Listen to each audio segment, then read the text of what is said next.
महाराष्ट्र पर्व news live मध्ये आपल्या सर्वांचं स्वागत। पाहूया बातमीपत्र विस्ताराने।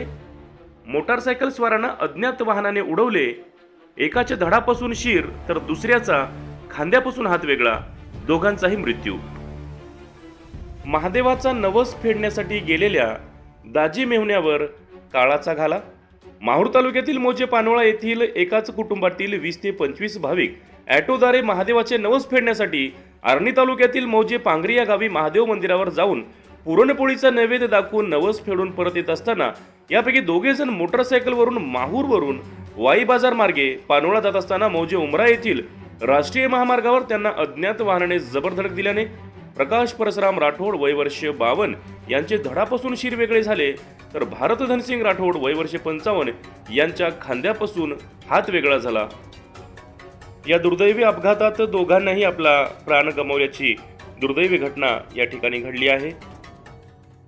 माहूर तालुक्यातील मौजे पानोळा येथील भारत धनसिंग राठोड वय वर्ष 55 आणि प्रकाश परसराम राठोड यांनी आपल्या परिवारासोबत आर्णी पांगरी येथील महादेव मंदिरावर दरवर्षीप्रमाणे नवस फेडण्यासाठी पुरणपोळीचा नैवेद्य घेऊन गेले होते, परंतु वाटेतच परत येत असताना त्यांच्यावर हा काळाचा घावा घातला आहे। या अपघातामधील प्रकाश जाधव यांचे तर जाग्यावरच अर्थातच धडापासून शिर वेगळे झाल्याने त्यांचा जाग्यावरच मृत्यू झाला, परंतु भारत राठोड यांना तात्काळ ग्रामीण रुग्णालयात नेले असता उपचारादरम्यान त्यांचाही ग्रामीण रुग्णालयात मृत्यू झाला।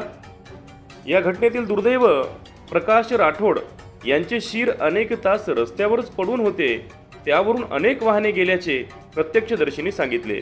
घटनेची कल्पना मिळाल्याने सहाय्यक पोलीस निरीक्षक शिवप्रकाश मुळे यांनी लगेच घटनास्थळी धाव घेऊन पंचनामा करत प्रकाश जाधव यांचे शिर आणि धड स्थानिकांच्या मदतीने रुग्णालयात आणून त्या ठिकाणी मृत्यूची नोंद झाली।